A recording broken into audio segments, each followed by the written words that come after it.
विद्यार्थी मित्रांनो नमस्कार.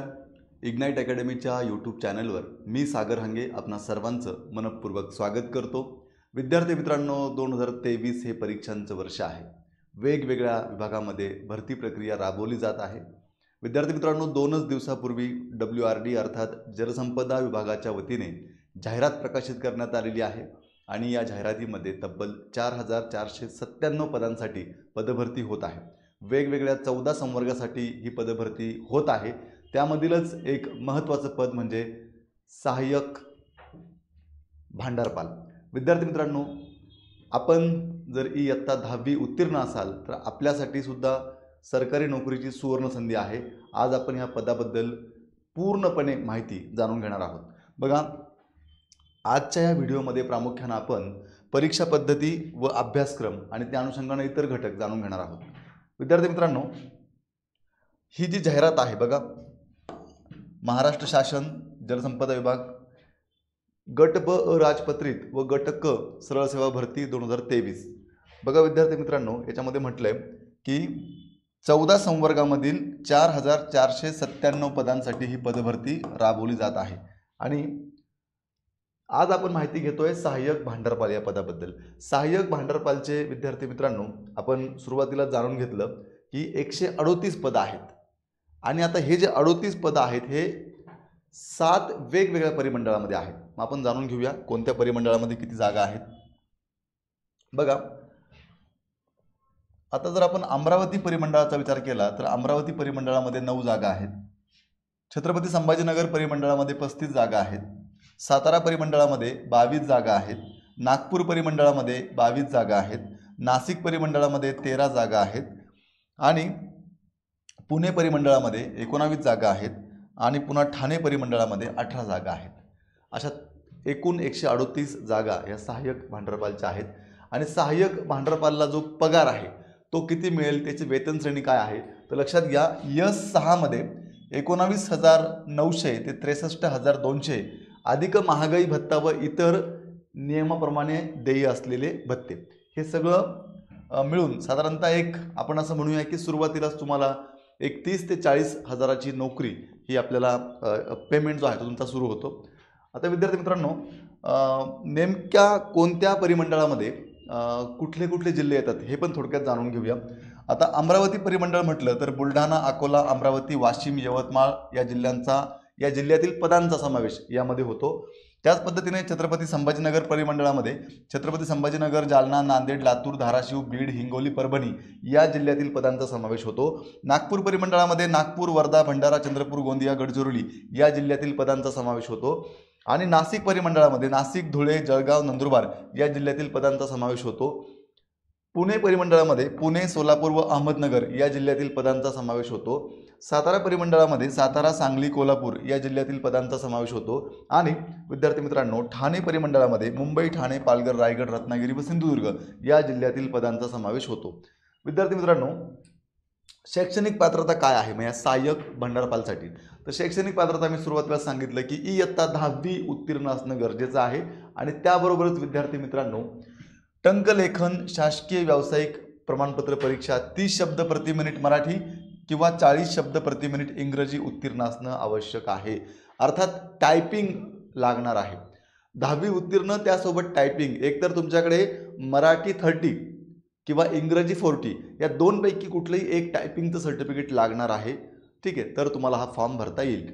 चला विद्यार्थी मित्रांनो आपण जाणून घेऊया टंकलेखनाची जी अर्हता आहे त्या संदर्भात काय सांगितलंय बघा.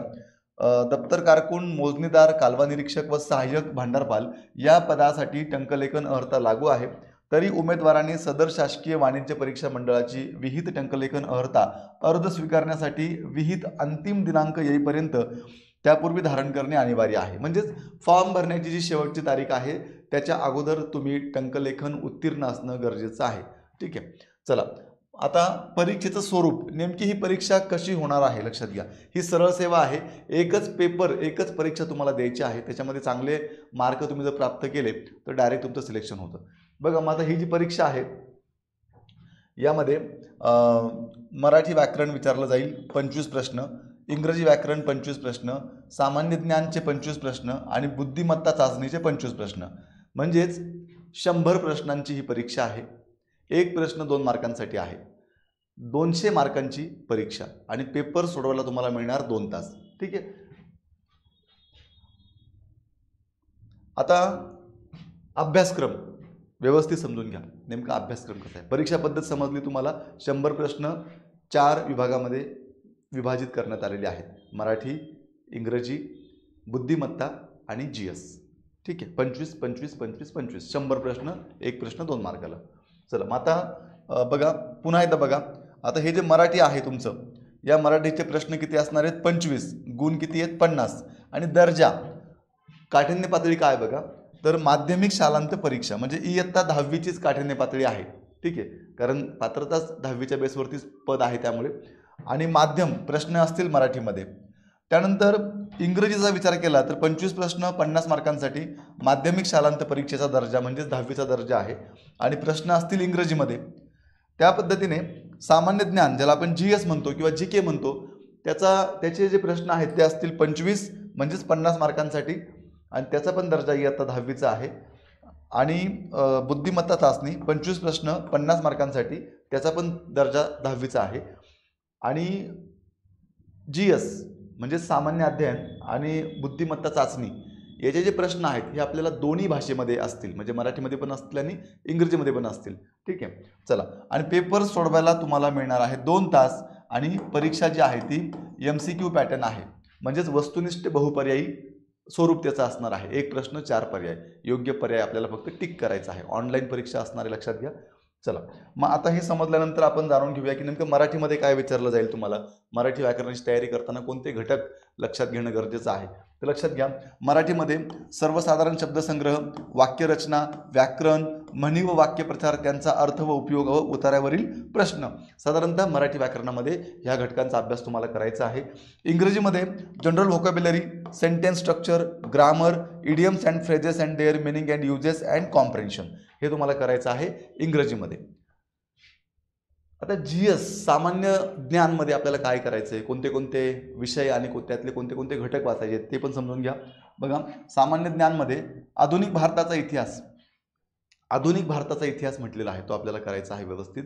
तुमच्याकडे जर जुनं इयत्ता 11वीचं पुस्तक असेल तर त्याच्यामधून खूप चांगला अभ्यास याचा होतो. किंवा मग तुम्ही एक ठोकळा जरी चांगला वाचला एकनाथ पाटलांचा तरी हा विषय त्या ठिकाणी कव्हर होतो.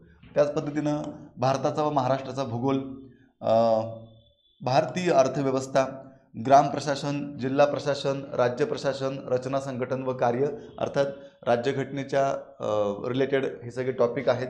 महाराष्ट्रातील समाजसुधारक. आता जेव्हा तुम्ही इतिहासचा अभ्यास करतात तेव्हाच बऱ्यापैकी तुमचा समाजसुधारक पण कव्हर होऊन जातो. चालू घडामोडी, साधारणतः परीक्षेच्या अगोदरच्या प्रमुख चालू घडामोडी 1 वर्षापर्यंतच्या विचारल्या जातात. ठीक आहे. अगदी डिटेलमध्ये जरी आपल्याला माहीत नसेल तरी ठीक आहे, पण ॲटलिस्ट महत्त्वाच्या घटना आपल्याला माहिती असणं गरजेचं आहे. त्यानंतर भारताचे शेजारील राष्ट्रांशी संबंध. खरं तर चालू घडामोडी आणि भारताचे शेजारील राष्ट्रांशी संबंध हे दोन्ही विषय एकमेकांपासून वेगळे करता येत नाही. जेव्हा तुम्ही चालू घडामोडी वाचतात तेव्हाच तुमचा भारताचे शेजारील राष्ट्रांशी असलेले संबंध हा पण घटक चांगला होऊन जातो, लक्षात घ्या. पुढे बघा, कृषी आणि ग्रामीण विकास आणि महाराष्ट्रातील विविध जिल्ह्यांचा भूगोल, सामाजिक इतिहास, हवामान इत्यादी स्थानिक बाबी. म्हणजेच महाराष्ट्रामध्ये वेगवेगळे जे जिल्हे आहेत त्या जिल्ह्यांसंदर्भातली पण माहिती विचारली जाऊ शकते, हे लक्षात घ्या. कदाचित तुम्ही ज्या परिमंडळातनं फॉर्म भरताय त्या परिमंडळावरती आधारित पण प्रश्न असू शकतात. आणि शेवटचं 4थं, बौद्धिक चाचणी. बौद्धिक चाचणीमध्ये सामान्य बुद्धिमापन व आकलन, तर्क आधारित प्रश्न आणि अंकगणित म्हणजे ज्याला आपण गणित व बुद्धिमत्ता म्हणतो, याची आपल्याला प्रॅक्टिस करायची आहे. मार्केटमध्ये खूप सारे पुस्तकं आहेत. कुठलंही एक पुस्तक घेऊन आपण चांगली प्रॅक्टिस केली तर त्याच्यामध्ये आपल्याला अगदी 25 पैकी 25 क्वेश्चन आपल्याबरोबर येऊ शकतात. साधारणतः हा अभ्यासक्रम जो आहे हा अभ्यासक्रम सहाय्यक भांडारपाल या पदासाठी आहे. आता या अभ्यासक्रमानुसार साधारणतः आता बघा, मी तुम्हाला अगोदरच सांगितलं की साधारणतः इतिहासासाठी 11वीचं पुस्तक किंवा ठोकळा वाचू शकतात. किंवा ह्या संपूर्ण अभ्यासक्रमासाठी सुद्धा तुम्ही जर ठोकळा जरी आपण वाचला तरी पण खूप चांगला अभ्यास आपला होणार आहे. पण जर वेळ आपल्या हातामध्ये शिल्लक असेल आणि तुमच्याकडे जर पुरेसा वेळ असेल तर तुम्ही प्रत्येक विषयाचे वेगवेगळे संदर्भ साहित्य वाचणं आवश्यक आहे, जेणेकरून डिटेलमध्ये अभ्यास होतो. ठीक आहे. आता या अनुषंगानं नेमका आपण अभ्यास कसा केला पाहिजे, कोणते पुस्तकं वाचले पाहिजे, या बाबतीत पण इग्नाईट अकॅडमीच्या या यूट्यूब चॅनलवरती आपल्याला वेगवेगळ्या विषयांवरती दररोज व्हिडिओ बघायला मिळतील. चॅनलवरती आपण नवीन असाल तर नक्की सबस्क्राईब करा, जेणेकरून नवीन नवीन माहिती आणि नोटिफिकेशन तुमच्यापर्यंत पोहोचेल. विद्यार्थी मित्रांनो, तुम्हाला जर या परीक्षेच्या अनुषंगानं योग्य मार्गदर्शनाची आवश्यकता आहे असं वाटत असेल तर इग्नाईट अकॅडमीच्या माध्यमातून एक नवीन बॅच आपली 8 नोव्हेंबरपासून आपण सुरू करत आहोत. ही लाईव्ह प्लस रेकॉर्डेड बॅच आहे, लक्षात घ्या. 1999 रुपयाची फीज आहे आणि TCS IBPS पॅटर्नवर संपूर्ण सिलेबस तुमचा या बॅचमध्ये कव्हर करून घेतला जाईल. खरं तर TCS IBPS पॅटर्नवर शिकवण्याचा ज्यांना खूप चांगला अनुभव आहे असे सर्व शिक्षक या बॅचमध्ये तुम्हाला शिकवणार आहेत. त्यामुळे नक्कीच या बॅचचा तुम्हाला फायदा होईल. विद्यार्थी मित्रांनो, अनुभवी शिक्षक वृंद आहेत. स्ट्रिक्टली न्यू पॅटर्ननुसार शिकवलं जातं. PDF स्वरूपामध्ये नोट्स उपलब्ध होतात. डाऊट क्लिअरिंग सेशन आपले होणार आहेत आणि 200पेक्षा जास्त टेस्ट तुमच्या होणार आहेत. त्यामुळे निश्चितपणे आपण जर ही बॅच केली तर आपल्याला जे काही तुमचं स्वप्न आहे सरकारी नोकरी करण्याचं किंवा सरकारी नोकरी मिळवण्याचं, ते निश्चितपणे पूर्ण होईल याची मला खात्री आहे. विद्यार्थी मित्रांनो, या बॅचबाबत तुमच्या मनात काही प्रश्न असतील तर नक्कीच 8888 25 61 17 या नंबरला आपण फोन करा. इग्नाईट अकॅडमीची टीम तुमच्या सर्व प्रश्नांची उत्तरं देईल. विद्यार्थी मित्रांनो, खूप चांगली संधी आपल्याकडे आहे. या संधीचं आपल्याला सोनं करायचं आहे. पुन्हा भेटूया पुढच्या व्हिडिओमध्ये. तोपर्यंत थांबूया. खूप खूप धन्यवाद.